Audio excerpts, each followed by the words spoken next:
I'm Ashley. Hi, I'm Katie. And we're going to teach you how to exercise. So before you start any type of exercising, you should do dynamic stretching in order to get your joints moving and to prevent injuries. Some examples of dynamic stretching are jumping jacks and butt kicks and high knees. There are also different ways of dynamic stretching, such as grapevine, or you may also know this as karaoke, and you can also do side lunges. All right, and here are some of the examples. Jumping jacks. 1, 2, 3, 4, 5. High knees. 1, 2, 3, 4, 5. Butt kicks. 1, 2, 3, 4, 5. And here's one of our last dynamic stretching, grapevine.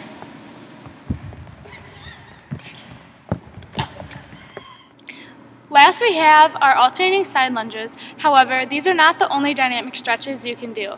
There are numerous other dynamic stretching you can do in order to get your joints moving and your body warm. Hi, it's Katie again. Swimming is one of my favorite sports, which we're going to talk about next, because it requires many of the muscles of the body and many movements that we talked about in class, such as circumduction of the shoulder, flexion of the elbow, and flexion at the hip. Up next, we're going to hear from Ashley at the swimming pool.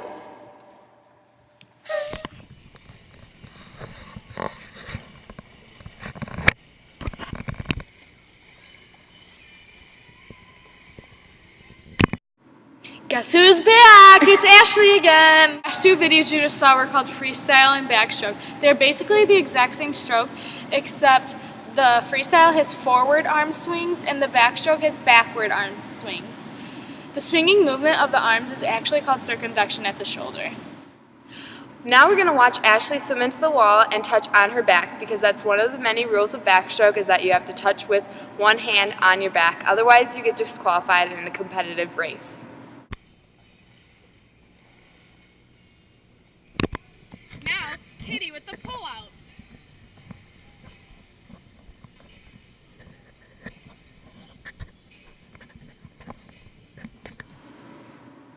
Next up is the breaststroke, and it's one of the slowest sports in swimming, which is why it requires a pull-out. It gives you the most momentum of the race, and here it is.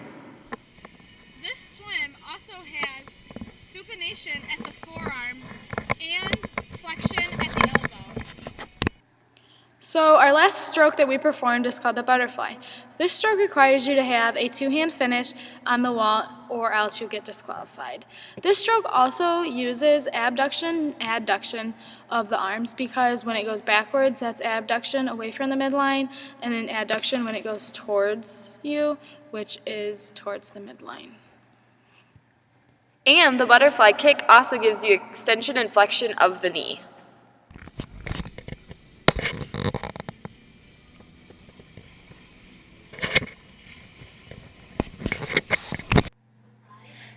Some fun things you can do in the pool are headstands and diving.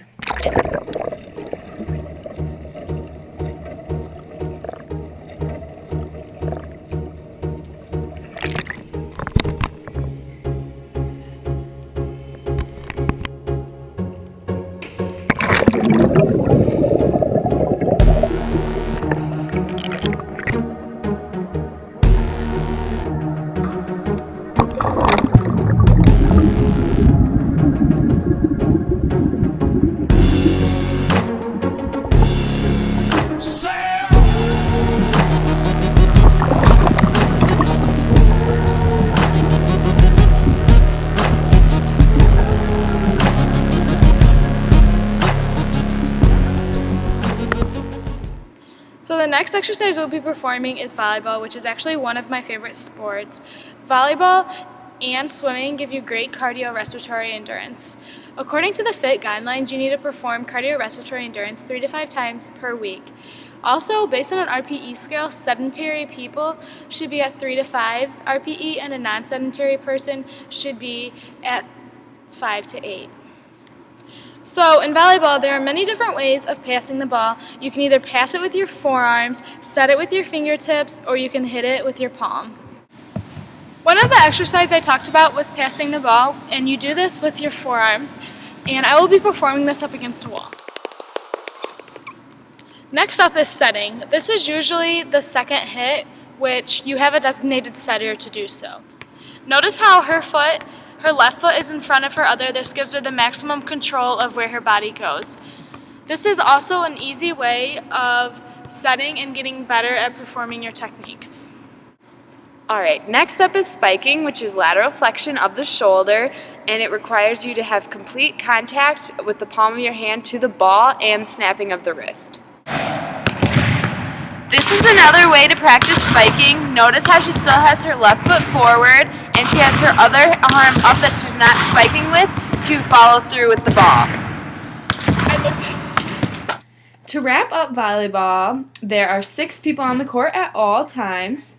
However, within those 6 people, you may only bump, set, and spike the ball 3 times. And now, my favorite part of exercising is the cool down. You want to do each move from 30 to 45 seconds, which is when you do your stretching, and then you cool down for 10 to 15 minutes. So now with the cool down, Katie will start performing her stretches that will be held for 30 to 45 seconds. Start cool down. I just like to walk a little bit to get my heart rate back down, and then do some nice stretching. Like this. Typically, cooling down is better right after you perform your workout, but since we got interrupted at the gym, Ashley will now be walking up and down the stairs to cool down.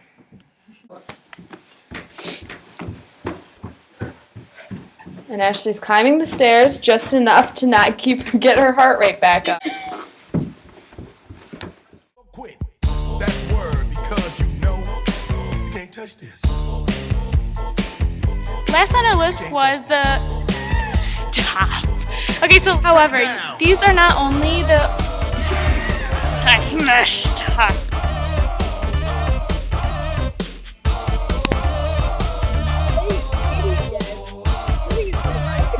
It uses a lot of muscles in the body, which I already said.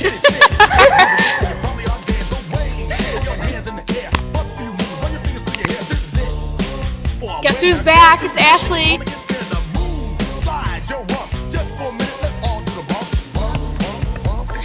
And there's Ashley bumping a ball. Can't. Terrible at volleyball. Can't touch this. Thanks for watching!